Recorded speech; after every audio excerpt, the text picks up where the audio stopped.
Oi gente, tudo bem? Estamos começando o programa Brasil Consciência desta semana, uma realização do SINDICT, o sindicato que representa os servidores públicos federais, do INPE, do DCTA, do CEMADEM e da Agência Espacial Brasileira.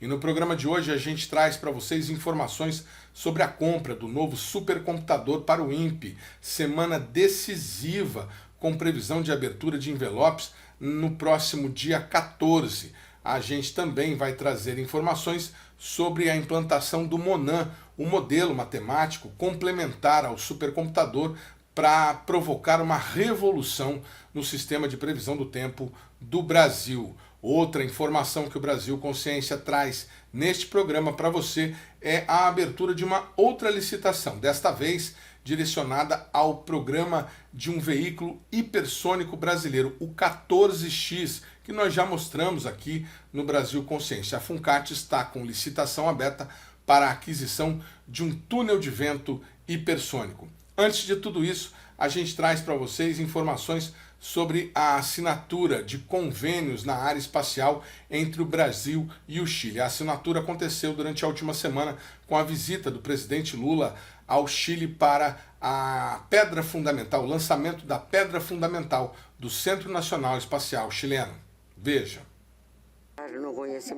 A cerimônia aconteceu na última terça-feira, no último dia de visitas da comitiva brasileira ao país vizinho. O Centro Espacial de Santiago vai abrigar um laboratório para a produção de satélites, além de um centro de controle de missões espaciais, entre outros equipamentos. E o Brasil deverá colaborar com a construção, além de compartilhar informações sobre tecnologia espacial com os vizinhos chilenos. Que está nesta base aérea com 5.800 quadrados, onde estarão a ciência, a tecnologia e a indústria espacial.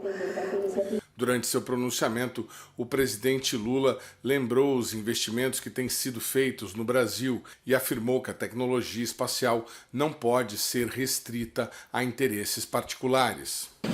É uma grande honra estar aqui para lançar a pedra fundamental do Centro Espacial Nacional do Chile. Os quase 190 anos de relacionamento entre o Brasil e o Chile não são história do passado, são um projeto compartilhado de futuro, sempre pronto a desbravar novos campos. O setor espacial é mais estratégico do que nunca para o desenvolvimento de uma nação. Não há atividade hoje que não demande infraestrutura espacial. As comunicações, a geração de energia, a navegação e mesmo o enfrentamento à mudança do clima dependem muito do espaço. Apesar de sua importância, o setor espacial é uma das áreas em que a desigualdade entre os países é mais gritante. Controle de exportação de componentes e insumos tecnológicos, restrições de acesso e limitações financeiras impactam desmesuradamente o sul global. Quando se trata de tecnologia, a prática corrente do mundo desenvolvido costuma ser correr ao topo. E como disse o economista sul-coreano, chutar a escada para que os outros não a alcancem. A cooperação entre os países do Sul tem potencial para reverter essa desvantagem. Juntos, poderemos multiplicar a capacidade de erguer as nossas próprias escadas. Mas, para que os benefícios do desenvolvimento espacial sejam compartilhados por todos, é imprescindível que sejam fomentados em um marco sólido de políticas públicas. Os devaneios de bilionários que prefere colonizar Marte a cuidar da Terra, não substitui a ação e a orientação do Estado. Nos últimos anos, o setor espacial brasileiro sofreu com a negligência governamental. Agora, retomamos o investimento por meio de encomendas tecnológicas no valor de 300 milhões de reais. Vamos fortalecer a indústria espacial e gerar os empregos e a renda necessária. Conseguimos no Brasil desenvolver um ecossistema de pesquisa tecnológica e aplicações espaciais robustos.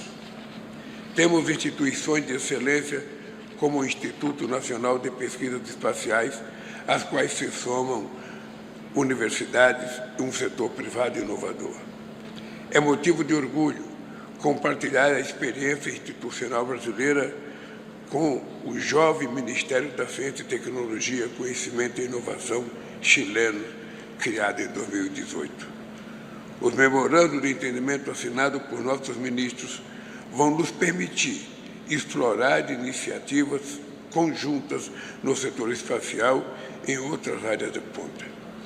Tenho certeza de que esse centro será um importante ativo para o desenvolvimento econômico, científico e tecnológico do Chile e que a nossa cooperação nos levará muito longe. Muito obrigado.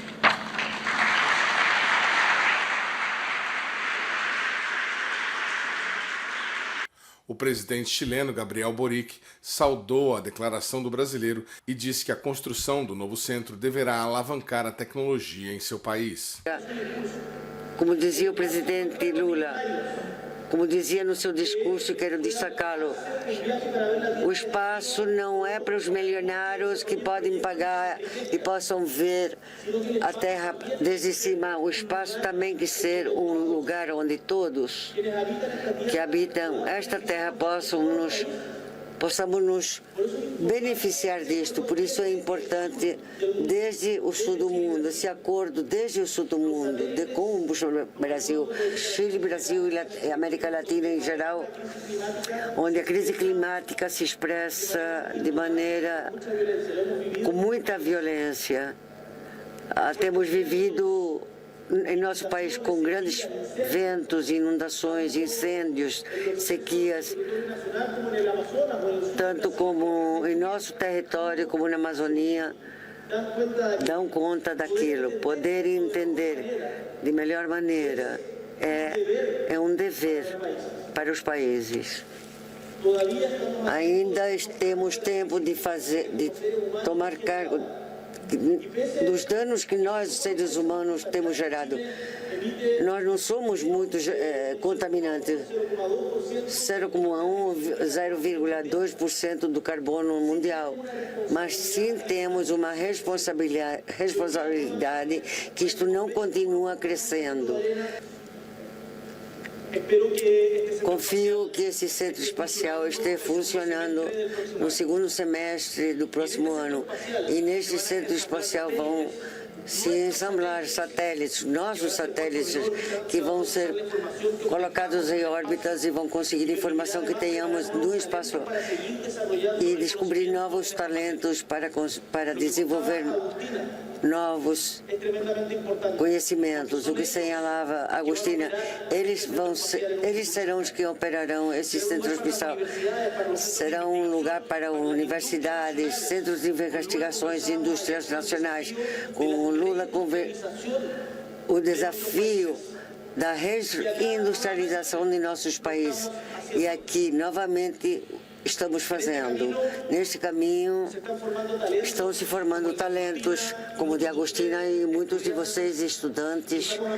Estamos ampliando as fronteiras de nosso país e abrindo grandes oportunidades para os jovens da nossa própria. Não importa se vocês estudam em Santiago, Magalhães ou Chiloé.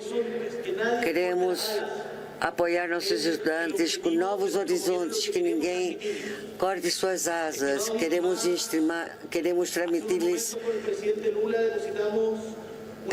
há uns momentos depositamos moedas nas cápsulas do tempo dos sonhos compartidos, como um símbolo dos sonhos compartidos, que podamos trabalhar juntos. Esse gesto unitário, nosso tremendo compromisso para um destino mais próspero para nossos territórios e nossos países. Muito obrigada. Les pedimos, por favor, permanecer sentados. Por favor, continuem sentados. Este acordo proporciona um marco para atividades colaborativas ou projetos de interesse comum. Muitos programas e projetos serão realizados nas áreas de políticas nacionais de matéria espacial, por exemplo, intercâmbio de informação sobre ciência e tecnologia e inovação em matéria espacial para identificação e promoção de programas de pesquisa e desenvolvimento que possam ser realizadas de forma útil e forma colaborativa.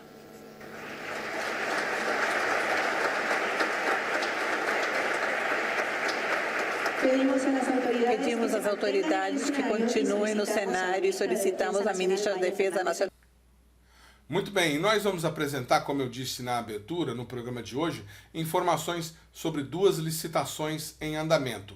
A licitação para a compra do novo supercomputador e também a licitação para a compra de um túnel de vento hipersônico para testes do programa 14X. Estas 2 licitações estão sendo conduzidas por uma fundação não muito conhecida do público, mas que dá apoio importante à pesquisa espacial brasileira e também a demais pesquisas de outros institutos. Eu estou falando da FUNCAT, que funciona em São José dos Campos. Conheça a entidade.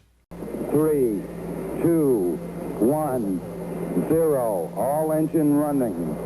Liftoff. Tower clear. No final dos anos 50, o mundo viu o início da exploração espacial.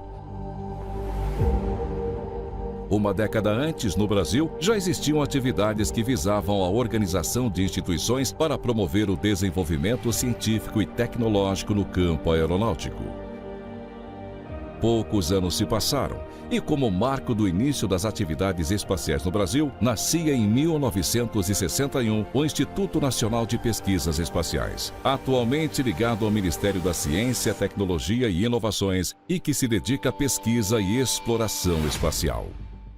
Em 57, eu estava fazendo o 4º ano de engenharia no ITA, na área de eletrônica, né? Quando eu ouvi, através de jornais, que a União Soviética tinha mencionado que ia fazer o lançamento de um satélite artificial à Terra. E em seguida houve a declaração dos americanos que iam fazer a mesma coisa, né?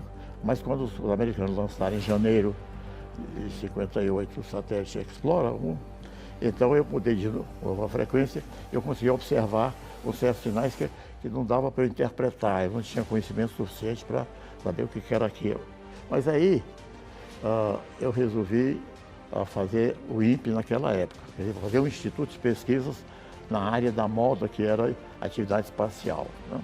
O INPE veio para formar um grupo de cientistas ao nível internacional que pudesse pensar em programas que iam promover o setor da economia brasileira. Em 1979, com a aprovação da Missão Espacial Completa Brasileira, o nosso país passa a abrigar o primeiro programa espacial integrado de grande porte. Naquela época, né, eu estava lá no INPE como diretor-geral e nós tínhamos uma série de problemas para resolver, né? A legislação que existia, né, era uma legislação não apropriada, né, para tratar com ciência e tecnologia, e muito menos com inovação. Não se falava em inovação naquela época. Havia também restrições, e isso era geral, né? Problema de recursos, né? Principalmente para a contratação de pessoal. Não existia isso no país, né? Outra forma, tá certo, de você resolver o problema. Falei, bom, vamos fazer uma fundação.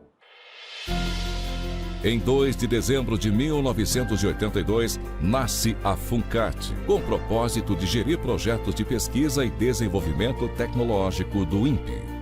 É um apoio essencial que ele tem feito, não só para o INPE, como as outras instituições apoiadas, o CTA, o INT e muitas outras, né? A FUNCAT apoia um grande número de instituições.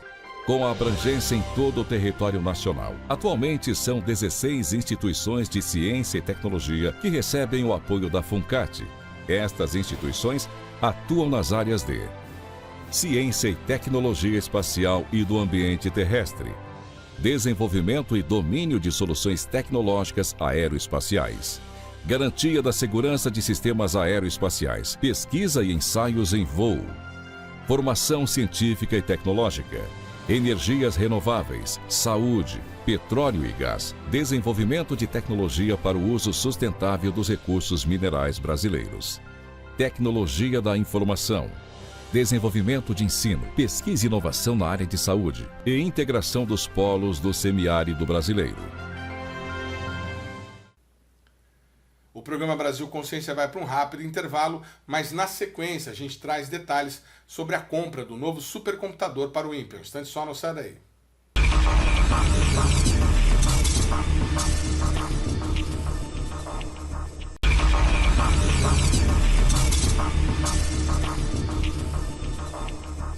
Ninguém duvida da importância da previsão do tempo para o país e para a população, mas a falta de recursos tem atrapalhado a continuidade do trabalho desenvolvido pelo CPTEC. O supercomputador do Instituto, ferramenta fundamental para que se façam os cálculos matemáticos necessários à previsão do tempo, está ultrapassado e já deveria ter sido substituído desde 2015. O nosso supercomputador, nós fizemos uma atualização agora no ano de 2018, né? O computador principal, ele é de 2010, ou seja, ele já está defasado. O supercomputador, ele tem tempo de vida útil em torno de 4 a 5 anos. Nós já estamos com a máquina aqui há 8 anos, né? Fizemos uma atualização agora em 2018, né? E essa atualização nós dividimos a máquina em duas aproximadamente. Então, a atualização ela ficou responsável pela parte operacional do CPTEC e a parte antiga nós estamos utilizando para a pesquisa. A garantia para manutenção e troca de peças acabou em 2017 e agora até os dados já gravados correm risco de ser perdidos. Quando a gente adquiriu a máquina em 2010, ela era a 29º supercomputador do mundo. Hoje, atualmente, não está em ranking nenhum. O custo para a aquisição de um novo supercomputador está estimado em 120 milhões de reais, mas não há previsão para que isto aconteça. Além de ser fundamental para dar continuidade aos serviços prestados pelo CPTEC, o novo supercomputador poderia melhorar o serviço já desenvolvido. Muito bem, amigo do programa Brasil Consciência, você que nos acompanha sabe que nós estamos seguindo, rastreando a questão da substituição do supercomputador do CPTEC INPE há muito tempo, já considerado obsoleto, desde que esse programa estreou lá em 2018. Pois muito bem, estamos chegando aos momentos decisivos para a compra de um novo supercomputador. Estamos aqui mais uma vez com o Dr. Ivan Márcio Barbosa, que é o coordenador de infraestrutura de dados e supercomputação lá do INPE, que está coordenando esse trabalho de aquisição do novo supercomputador. Muito boa tarde, doutor Ivan, obrigado por ter atendido a gente mais uma vez. Previsão de abertura de envelopes para o próximo dia 14 de agosto. Tá tudo certo por enquanto? Já tivemos muitas empresas interessadas? Obrigado, eu agradeço a oportunidade de falar sobre o sistema de supercomputação do INPE e o trabalho que nós estamos fazendo aqui dentro do projeto da renovação da infraestrutura de supercomputação. Então, como você bem disse, dia 14 às 14 horas é um processo público, onde acontecerá a concorrência, né, as empresas candidatas que poderão fornecer o novo sistema de supercomputação do INPE, que irá substituir o Tupã. Isso é um avanço científico e tecnológico muito bom para o INPE, para o Estado brasileiro, para a meteorologia nacional. Então, nós estamos tudo pronto para o dia 14, falta menos de uma semana praticamente, de forma que a gente conheça o vencedor desse processo licitatório. Muito bem, o senhor pode revelar para a gente, pelo menos, número de empresas interessadas, quem, pelo menos, teve interesse de retirar as inscrições? Tem alguma gigante mundial aí competindo para fornecer o novo supercomputador do INPE, doutor? Bom, várias empresas, elas podem se candidatar, mas o que nós estamos recebendo de questionamento são empresas americanas, a HP Cray, é uma empresa europeia, a Eviden, e também teve questionamento da empresa Lenovo, né? Pode ser que outras empresas se candidatem, tá? Mas elas não fizeram um questionamento. Então, pode ser que na hora da abertura dos envelopes nós tenhamos muito mais empresas candidatas em fornecer esse novo sistema de supercomputação.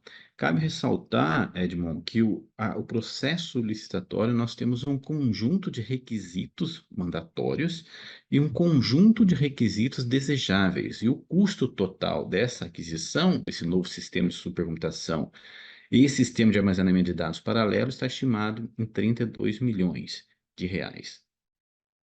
Muito bem, nós estamos vendo aqui na página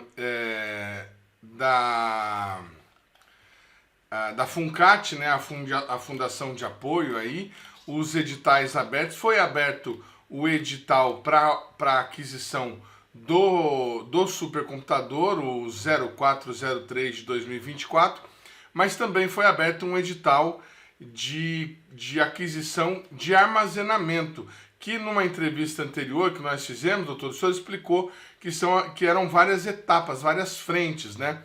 Então era necessário comprar um supercomputador com uma capacidade de processamento capaz de rodar o novo modelo matemático brasileiro Monan. Também era necessário comprar uma capacidade de armazenamento de todos os dados que já foram produzidos e mais aqueles que ainda serão produzidos, as imagens de satélites do Brasil. E também seria necessário comprar um sistema de fornecimento de energia limpa. Vocês pretendiam reduzir custos com a operação do novo supercomputador, né, diminuir a conta de luz aí do CPTEC, tendo um fornecimento por energia solar. Esse sistema vai ficar um pouco mais para frente ou vocês lançaram a licitação por outro meio que não está aqui na FUNCAT? Bom, o projeto RISC ele é dividido em 4 etapas e ele possui 7 metas, tá? Então nós estamos atacando o maior problema, que é a falta de um sistema de supercomputação e armazenamento de dados. Com isso, nós conseguiremos executar o novo modelo de precisão numérica de tempo e clima Monan. Nas fases subsequentes, nós faremos uma modernização em todo o sistema elétrico de ar-condicionado e água tratada dentro do prédio CPTEC. Na terceira fase, nós temos uma nova subestação de energia elétrica da concessionária. Cada transformador serão 2 transformadores de 5 megawatts. E na meta 4, nós temos a usina de geração de energia elétrica fotovoltaica, tá? De forma que a gente consiga produzir energia elétrica para manter sistemas funcionando. Então, só para você ter uma ideia, hoje nós gastamos aproximadamente 5 milhões e meio de reais em energia elétrica. Quando nós instalarmos esse novo supercomputador, há uma expectativa que esse custo de energia elétrica, que é um custo fixo, ele chegue aproximadamente a 10 milhões de reais. Só que não é apenas um supercomputador. Este é o primeiro de 4 supercomputadores. Então, pode ser que nós tenhamos um custo de energia elétrica no final do projeto de 25 milhões de reais. Então, o que o INPE está fazendo, né? Nós precisamos ter uma solução sustentável, nós precisamos reduzir o custo de energia elétrica, então nós estudamos possíveis formas de geração de energia elétrica, e uma dessas é a energia solar. A unidade do INPE Cachoeira Paulista é um campus grande e nós iremos fazer aqui uma fazenda de energia elétrica fotovoltaica, de forma que consiga abastecer esses novos sistemas de supercomputação, novos sistemas de armazenamento de dados. Mas isso é mais para frente, então, o senhor está falando, é uma fase posterior à aquisição. Exatamente, é uma fase posterior à primeira aquisição. Nós imaginamos que a usina de geração de energia elétrica a gente já começa a trabalhar no começo do próximo ano, tá? Porque neste momento todos os esforços foram concentrados para a aquisição da primeira máquina, de forma que a gente consiga já de imediato dar uma resposta para a sociedade. Rodar o novo modelo de precisão numérica de tempo com melhor acurácia, objetivando a melhora na meteorologia nacional, na previsão numérica de tempo e clima. Nós vamos falar daqui a pouco, mais para frente, nesse mesmo programa, essa necessidade ela é urgente, já tem até curso para a comunidade nacional e para a comunidade estrangeira envolvida no desenvolvimento do projeto Monan, que vai acontecer no INPE. Pessoal do INPE, do CPTEC, do Senzipan, lá do IMET de Brasília, vai estar todo mundo envolvido nesse curso. Nós vamos falar do curso já já para vocês sobre o Monan, sobre o funcionamento do Monan, quer dizer, o software, o modelo matemático que vai fazer previsão do tempo no Brasil e que, segundo os pesquisadores do INPE, é revolucionário, está na ponta dos cascos já para começar a ser usado. Então vocês vão instalar o primeiro supercomputador com o sistema elétrico existente atualmente. Posso presumir isso, doutor? Exatamente isso, tá? Então nós vamos fazer essa instalação com todo o sistema elétrico e de ar-condicionado existente. Nós vamos fazer pequenas adaptações, como os resfriadores novos. Nós precisamos comprar sistema de UPS, né, no break, para suportar essa nova máquina. Mas as melhorias elétrica, ar-condicionado e água tratada é a partir da segunda fase. O senhor já tinha falado para a gente disso anteriormente, mas para a gente deixar claro agora. Na semana passada nós tivemos um mega anúncio pelo governo de um Plano Nacional de Inteligência Artificial que inclui o desenvolvimento de um supercomputador nacional. Se eu não estou enganado, a perspectiva, trabalha-se com a ideia de um computador que faça aí, que consiga chegar a 7, 10 petaflops. O supercomputador existente hoje no Laboratório Nacional de Computação Científica, o Santos Dumont, lá no Rio de Janeiro, tem algo em torno de 5,4 petaflops. E na licitação do INPE, a gente vê lá um requisito de 1 petaflop, né? E baseado em CPU, essa primeira máquina, como o senhor tinha nos dito. Isso deve mudar a partir de que vocês adquiram as próximas máquinas? E quando que as pessoas devem imaginar que começa essa aquisição da segunda, da terceira máquina, por exemplo? Nós estamos fazendo a aquisição de sistema de supercomputação baseado em CPU, porque os códigos dos modelos são para CPU, tá? Nas fases seguintes, migrando os códigos para GPU, que é um acelerador gráfico, os próximos supercomputadores vai ser híbrido, CPU e GPU, tá? Isso é um ponto importante. Então, quando nós colocamos como requisito, pelo menos 1 petaflop, mas nós estamos estimando que isso pode chegar a 2,2 petaflops, vai depender da proposta das empresas, tá? Então, nós temos os requisitos mínimos, mas quem ofertar mais com preço competitivo passa a ser um potencial vencedor do processo licitatório, tá? Então, de posse disso, além do petaflops, nós temos sistema de armazenamento paralelo de alta performance também, porque o conjunto inteiro do sistema de supercomputação. Não adianta, por exemplo, ter muitos processadores e ter pouca memória, ou muita área de armazenamento, pouco processador. Então, é o conjunto da obra que alcança uma performance seja com arquitetura híbrida CPU-GPU, seja com CPU ou apenas com GPU. Isso depende do tipo de software, programa que vai ser executado nesse sistema de supercomputação, que no nosso caso são os modelos matemáticos de previsão numérica de tempo e clima. Só para o nosso telespectador entender, no edital existem vários mecanismos. Essa é uma coisa que dentro da Lei 8666 costuma se chamar de licitação técnica e preço, não é isso, doutor? O senhor me corrija se eu estiver falando Exatamente. Alguma bobagem. Então, existem requisitos desejáveis que a máquina precisa ter. O doutor citou que é esse 1 petaflop mínimo de capacidade de processamento, e também existem requisitos para capacidade de armazenamento. Vai ganhar quem oferecer mais capacidade técnica, né, pelo menor preço, pelo preço mais competitivo, não necessariamente nessa ordem. Quer dizer, pode ser que fique um pouquinho mais caro, mas tenha uma capacidade técnica muito melhor, ou pode ser que tenha uma capacidade técnica um pouquinho menor, mas se ele for um preço muito mais competitivo, esse, digamos assim, esse chaveamento de vantagens vai dar uma pontuação, não é que ninguém vai escolher, tem uma pontuação definida para esses critérios, para definir quem que vai ser o vencedor. E qual que é a expectativa que vocês trabalhem, uma vez que não exista nenhum, né, licitação pode acontecer, alguma empresa pode alegar alguma coisa e aí ter que se dilatar um pouco esse prazo para poder analisar se aquilo que a empresa está alegando realmente, né, um erro no edital, alguma coisa nesse sentido, uma ação judicial também acontece às vezes, mas qual que é a expectativa que vocês trabalham se tudo der certo e abrir os envelopes no próximo dia 14 de agosto? Na hipótese de tudo correr certo, é o que a gente está trabalhando com muita transparência para todas as empresas, todos os concorrentes, que no edital consta que a empresa deve entregar o equipamento em 180 dias no porto ou aeroporto do país da empresa, né?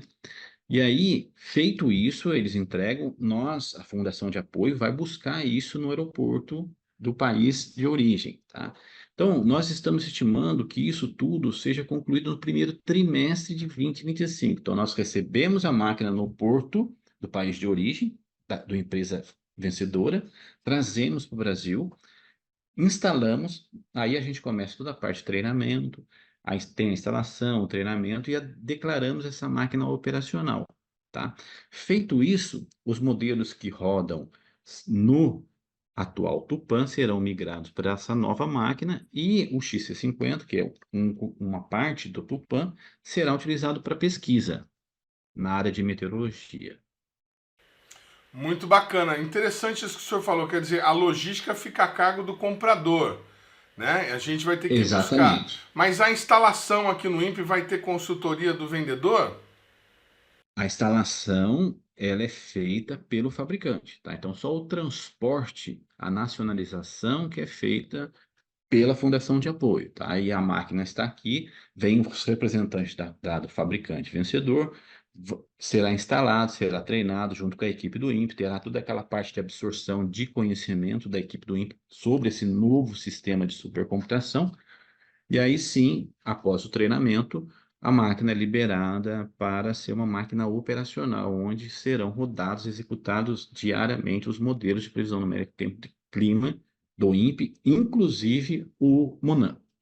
Para você que tiver curiosidade e quiser ler o edital, estamos colocando o link aqui na tela para você que quiser ter mais detalhes, mas é interessante e demonstra todo o cuidado que foi aplicado na elaboração, os detalhes do edital. Por exemplo, com relação a todos os componentes serem novos e a obrigatoriedade desses componentes terem suporte por pelo menos 5 anos. Quer dizer, já está se imaginando uma vida útil, né? Como todo mundo sabe, computador é uma coisa que fica velho muito rápido. Esse prazo de 4, 5 anos é o prazo que vocês imaginam para fazer a aquisição da segunda máquina? Não, esse é o prazo que a máquina tem a garantia que haverá peças e sobressalentes para a manutenção dessa máquina. Suporte. Tá? Agora, o suporte técnico e a garantia. Bom, a partir do momento que nós adquirimos a primeira máquina e executarmos 80% da primeira fase do projeto, nós já podemos executar a segunda fase do projeto. A segunda fase do projeto, basicamente, é a parte de infraestrutura elétrica, a modernização da parte da infraestrutura elétrica e ar-condicionado. Mas aí a gente já vai trabalhando no segundo edital de supercomputação, tá? De forma que a gente consiga sempre acompanhar as evoluções tecnológicas em sistemas de supercomputação e sistema de armazenamento de dados, tá? Então, eu acredito que nós teremos aproximadamente um supercomputador por ano daqui para frente, né? Nos próximos 4 anos. Muito bem. Bom, aqui nós estamos falando, doutor, de 32 milhões de reais. Para quem conhece de sistema de informática de ponta, não é nada, né? Mas para um país como o nosso, que tem sérias dificuldades, 32 milhões é um dinheiro que às vezes assusta as pessoas. Então, assim, não é porque o INPE, né, não daria para fazer o serviço só com esses 32 milhões iniciais. Tem que gastar mais com mais 3 exemplares pelos próximos 4 anos para ter um conjunto de supercomputação capaz de atender as necessidades do país. Esse primeiro já vai ser capaz de nos dar alguma evolução? O último será a garantia de que o sistema vai durar por muito tempo? Por que nós precisamos dessas 4 máquinas? Eu gostaria que o senhor explicasse melhor, com o conhecimento que o senhor tem, para o nosso telespectador. Bom, a divisão em 4 fases, ela foi estratégica por quê, Edmond? A última aquisição que o INPE fez de sistema de supercomputação foi uma expansão do Tupã, que é o módulo XC50. Mas a parte de infraestrutura elétrica, ar-condicionado e água tratada, ela está muito mais obsoleta. Então, se nós comprássemos uma máquina de 100 milhões, 120 milhões, nós não teríamos como fornecer energia elétrica para ela, por exemplo, e água tratada e todo esse sistema de suporte, tá? Essa é uma questão. Então, dividiu-se em fases, de forma que a gente consiga modernizar o sistema elétrico, todo o sistema de suporte, fazer a subestação de energia elétrica, a usina de geração de energia elétrica, e que nesse período nós consigamos acompanhar toda a evolução tecnológica de sistemas de supercomputação, sistemas computacionais, de forma que a gente esteja sempre na fronteira do conhecimento. Então, haverá, nesses próximos anos, evoluções científicas e tecnológicas, seja do ponto de vista de supercomputador e armazenamento de dados, seja do ponto de vista do desenvolvimento do modelo de previsão numérica de tempo e clima, o MONAN. Então, esses 4 anos, acontecerá um salto significativo do ponto de vista científico e do ponto de vista tecnológico, na parte de supercomputação aqui no INPE, bem como na meteorologia nacional. Cabe ressaltar que esses 4 processos licitatórios, eles são públicos. Pode ser que na primeira fase nós tenhamos o vencedor A, na segunda pode ser o vencedor B, na terceira pode ser o C e na quarta pode ser o D. Ou pode ser, dependendo da oferta de cada fabricante, que seja apenas um único fornecedor. Então isso tudo, essa competitividade, isso é muito bom no processo licitatório, que, primeiro, dá muita transparência e, segundo, as empresas vão ter que fornecer um equipamento de alta qualidade com um preço competitivo. Então, isso é uma coisa muito boa para nós aqui no INPE e para o cidadão que paga um imposto também, né, Edmond? Então, muito bacana. Quer dizer, não tem nenhuma novidade nisso. Quando a gente começou a acompanhar essa questão, era estimado um novo supercomputador em 120 milhões. Nós estamos comprando um pedaço desse projeto todo, essa capacidade toda, por 32, e vamos comprando partes que tem essa vantagem, né? Quando a gente comprar o último supercomputador, ou a última parte, ele será uma máquina nova. A primeira já vai estar um pouco obsoleta, né? Ela vai ter sido atualizada a tecnologia, porque isso está previsto no edital. Todo ano vai ter edital, então, doutor? Muito provável. E pode ser que aconteça o seguinte, Edmond. A tecnologia da última máquina, da 4ª máquina, nem existe hoje. Então, essa divisão em fase, ela é muito importante para nós também, para acompanharmos toda essa evolução, né? Pode ser de fabricantes diferentes, de arquiteturas diferentes, vai depender da necessidade do INPE e também dos modelos numéricos que irão rodar. Isso é uma coisa bem interessante que a gente consegue fazer em fases e acompanhar toda a evolução nessa área de supercomputação. O senhor me perdoe... E a última máquina, Pois não. essa 4ª máquina, muito provável, ela seja incompatível com a primeira máquina, porque a primeira máquina, daqui a 4 anos, ela será uma máquina obsoleta, entendeu? Essa era uma das perguntas que eu queria fazer. Será que elas vão conversar entre elas, né? Isso vai estar nos editais, ou vocês imaginam que a última máquina possa substituir todas as outras? O que o senhor está falando, a exigência do edital é de 1 petaflop mínima, né? E hoje o senhor imagina que possa chegar aí em 2 petaflop, depende do que as empresas oferecerem. Isso hoje, 2024. Em 2028, esse número pode aumentar, quer dizer... Pode chegar a 10 ou 15 petaflops, tá? Tudo vai depender da tecnologia que estará disponível.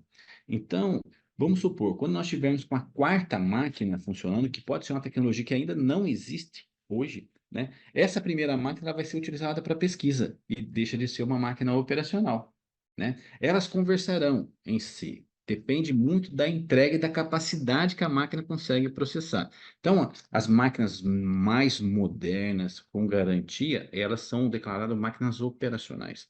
As máquinas que já estão um pouco, 3, 4, 5 anos de uso, elas são utilizadas para pesquisa e desenvolvimento.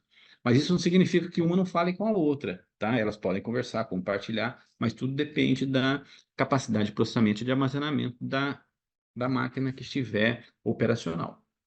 Muito bem, então temos prazo aí para que o Tupã possa ir para o seu descanso eterno, depois de brigar aí pela previsão do tempo nos últimos anos. O que vocês pretendem fazer com aquele maquinário todo, doutor? Bom, o sistema Tupã, ele é um sistema que ele consome muita energia elétrica porque ele é refrigerado a água a temperatura de 7 graus. Então, para nós refrigerarmos essa água a 7 graus, precisamos de muita energia elétrica. Essas novas máquinas que chegarão, elas são refrigeradas a água a temperatura normal, 25, 30, 35 graus.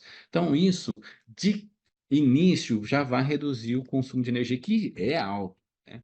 Então, o sistema de processamento do Tupã, o módulo XC6, ele já foi desligado, tá?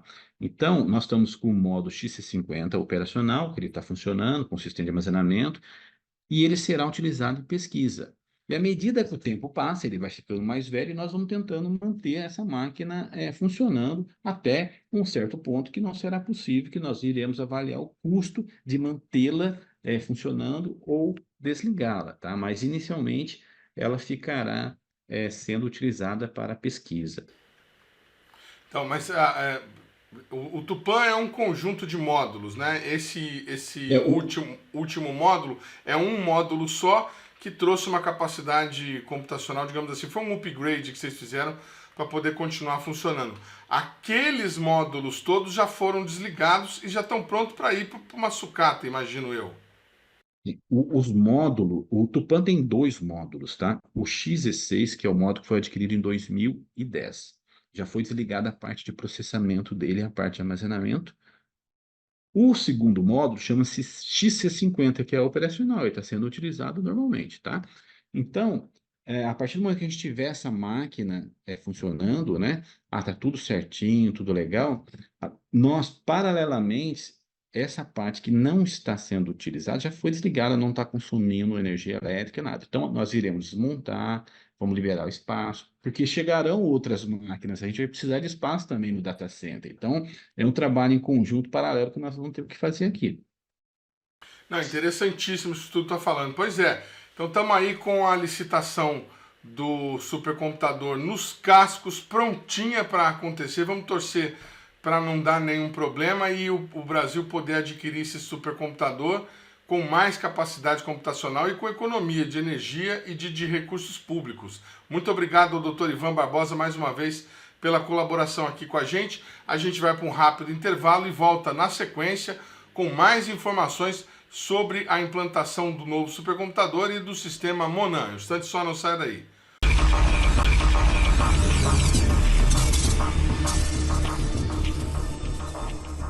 Terceiro bloco, o programa Brasil Consciência de Volta, a gente continua falando sobre a revolução no sistema de previsão do tempo do Brasil, que será proporcionada pela compra do novo supercomputador e também pela implantação do novo modelo matemático Monan. O modelo foi desenvolvido de maneira comunitária por pesquisadores brasileiros e estrangeiros e já está em fase de testes. Nesta próxima semana, nós teremos, inclusive, curso de formação para os pesquisadores no INPE. Veja os detalhes. Entre 12 e 16 de agosto será realizado o primeiro workshop de treinamento do modelo numérico de previsão do tempo, o Monan. O evento vai acontecer no PTEC INPE de Cachoeira Paulista e será voltado para a comunidade científica nacional e de países vizinhos. Serão 30 horas de aulas teóricas e práticas ministradas por pesquisadores do National Center for Atmospheric Research dos Estados Unidos e do próprio INPE. A turma será formada por 30 pesquisadores e professores de institutos como da UFRJ, Marinha Brasileira, Força Aérea, entre outras instituições do Brasil, além de pesquisadores do Peru e da Argentina. O Brasil Consciência já trouxe informações sobre o supostamente revolucionário modelo matemático brasileiro chamado de Monan. Há um ano, em março de 2023, trouxemos a entrevista do coordenador do desenvolvimento, que detalhou o assunto. Junto com essa iniciativa de ter um novo supercomputador, também nós iniciamos a iniciativa de ter um novo modelo, um modelo mais moderno, que está no estado da arte, na fronteira do conhecimento, né, com algumas novidades. Uma grande novidade que se destaca é o fato de ser um modelo comunitário. Não é um modelo desenvolvido somente pelo INPE, mas é um modelo que o INPE está comandando o desenvolvimento, mas ele agrega todo um esforço nacional envolvendo diversas universidades e outros institutos federais, como, por exemplo, o INEMET, o Sensipan, e também as Forças Armadas também estão trabalhando nesse esforço, né? Nós temos um comitê científico formado por 32 pesquisadores de diversas instituições do Brasil. Esse comitê científico define, gera os requisitos e norteia o desenvolvimento do modelo.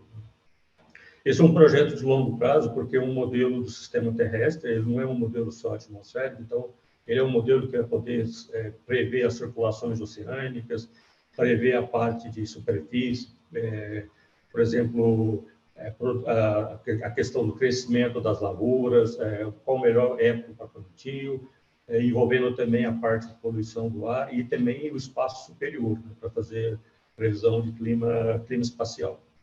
Muito bem, conforme nós informamos no começo do programa, a gente traz agora atualizações sobre o projeto 14X, o veículo hipersônico brasileiro. A FUNCAT abriu licitação para a aquisição de um túnel de vento para testes com o veículo hipersônico.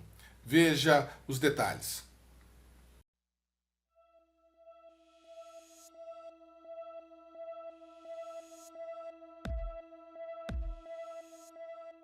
O projeto 14X, ele teve início em meados de 2008, e o principal objetivo desse projeto é demonstrar em voo a propulsão hipersônica aspirada.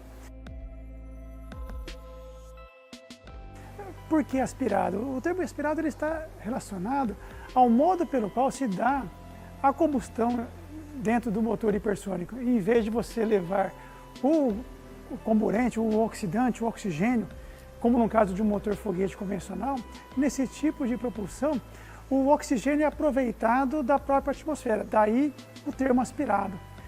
Com isso, você consegue um melhor desempenho, grosso modo dizendo, desses motores, de tal forma que eles conseguem atingir velocidades, no caso aqui do 14X, cerca de Mach 10 a 30 km de altura, de altitude. Grosso modo dizendo, isso equivale a uma velocidade de entre 11 e 12 mil km por hora. Ou trocando isso talvez no número que represente, que dê uma ideia da dimensão tecnológica, dos desafios tecnológicos desse projeto, é como ir daqui, São José dos Campos, até São Paulo, em cerca de 30 segundos.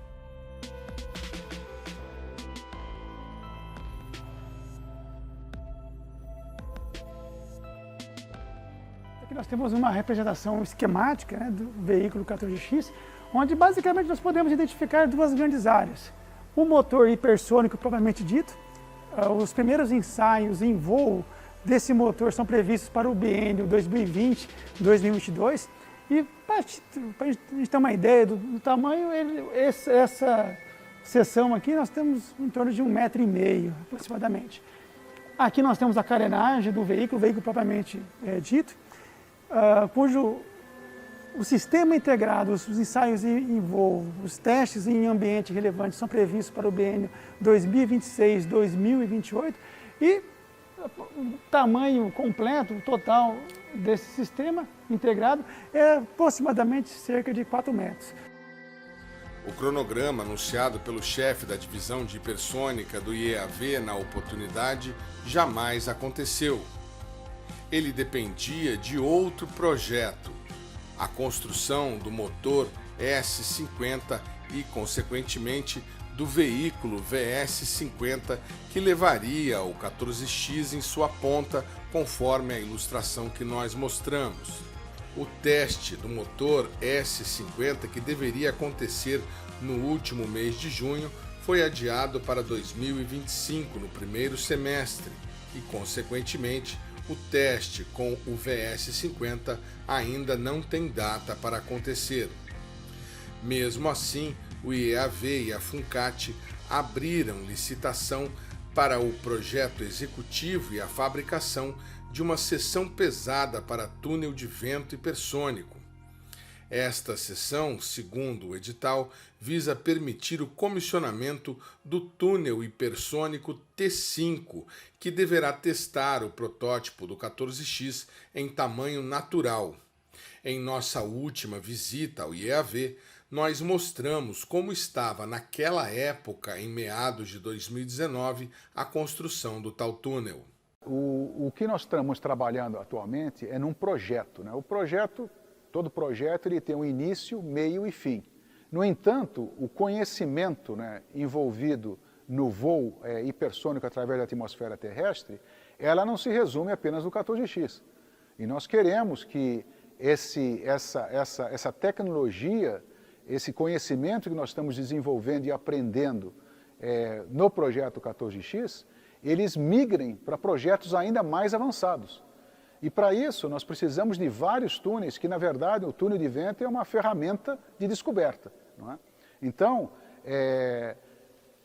e cada um deles tem um propósito. Por exemplo, aqui no caso o T5, ele será um túnel de desenvolvimento. Ele é um túnel que a operação dele não é tão flexível quanto os túneis de pesquisa, como por exemplo o T3, o T1, o T4, né, e o T2.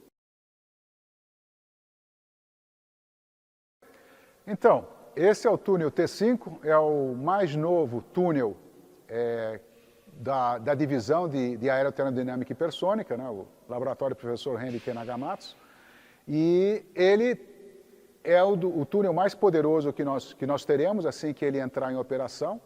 Ele vai ser capaz de ensaiar o nosso veículo, o Wave Rider, no 14X completo, em escala 1:1, nas condições de voo, ou seja, as condições que o veículo vai encontrar voando a 10 vezes a velocidade do som, a 30 km de altitude. O tamanho dele é justamente para ele ser capaz de prover as condições de voo, que são bastante intensas, né? Em termos de número de Mach, de temperatura e de pressão. E o que vai ter aqui nessa ponta?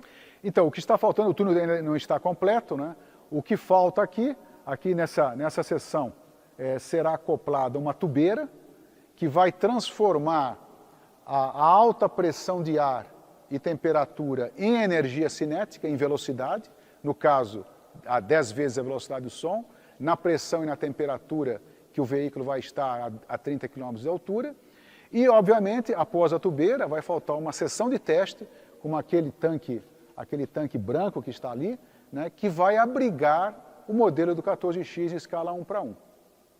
Então, nós estamos falando, além desse comprimento que já foi mostrado aqui durante a sua filmagem, né, nós temos em torno de 4 mais 10, em torno de 16 metros para trás do túnel, não é, que são os dois componentes que estão faltando, a tubeira e a seção de teste, para os quais nós já temos projeto.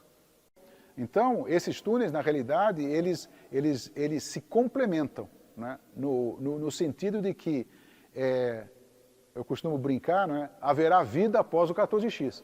Não é? Nós não vamos encerrar, até por isso mesmo que existe a divisão de aerotermodinâmica hipersônica. Então, o projeto 14X é agora, sem dúvida nenhuma, o carro-chefe dessa divisão, mas, quiçá, à medida que nós estivermos nos aproximando do final do projeto 14X, como já foi mencionado pelo Dr. Demerval, né, aí em torno de 2028, nós temos que já ter alguma outra coisa, não é, que vai ser, digamos assim, a continuação, não é, do projeto 14X. O programa Brasil Consciência tem enviado solicitações de informações ao IEAV e à Aeronáutica sobre o desenvolvimento do programa 14X. A nossa última tentativa foi no mês de abril, mas até o momento a gente não recebeu novas informações. A gente continua insistindo com eles para saber como está o desenvolvimento do veículo hipersônico brasileiro. O programa Brasil Consciência de hoje vai ficando por aqui.